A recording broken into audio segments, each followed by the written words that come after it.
பூமிதானத்தினுடைய முக்கியத்துவம். ஆட்டக க்ஷதி கௌரீனா சப்த ஜன்மாவகம் பலம்.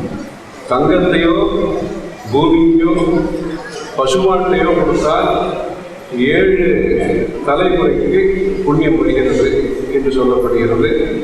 அந்த பூமிதானத்தினுடைய முக்கியத்துவம்.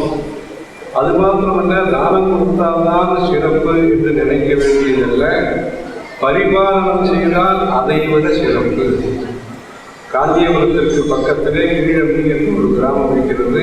அந்த கிராமம் முழுவதுமே சங்கராச்சாரியருக்கு கொடுக்கப்பட்டது. அப்பொழுது நம்முடைய முன்னோர்கள் பெரியவர்களுக்கு கொடுக்கப்பட்டது. அங்கு அதிஷ்டானம் இருக்கிறது.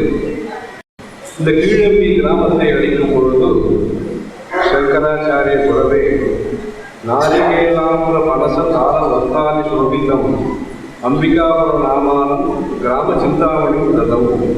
தென்னை மரம் இருக்கிறது, மாமரம் இருக்கிறது, பனசம் பலாமரம் இருக்கிறது, தாளமுத்தம் பனை மரம் இருக்கிறது. இப்படி பல மரங்களும் நிறைந்த அம்பிகாபுரம் என்கிற கிராமத்தை சங்கராச்சாரிய குலவே சங்கராச்சாரியருக்கு தானமாக விஜயகண்ட கோபாலம் என்கிறவருடைய காலத்திலே அளிக்கப்பட்டது. அந்த சாசனத்திலே தானாது சொர்க்கம் அவாப்னோதி பாலனாது அச்சுதம் பதம். தானம் கொடுப்பதனாலே சொர்க்கம் கிடைக்கிறது.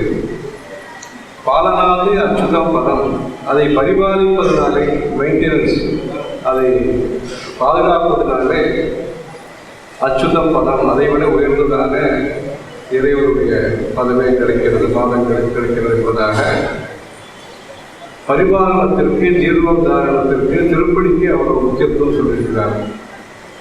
அது அவருக்கு புதிதாக கோயில் கட்டணம் என்கிற அவசியம் இல்லை, புண்ணியத்திற்காக புதிதாக கோயில் கட்டணுங்கிற அவசியம் இல்லை. பழைய கோவிலை திருப்பணி செய்தாலும் அதே புண்ணியம் நமக்கு சொல்ல போனால் அதை விட அதிகமான புண்ணியம் கிடைப்பதற்கு வாய்ப்பு இருக்கிறது. ஹர ஹர சங்கர, ஜெய ஜெய சங்கர.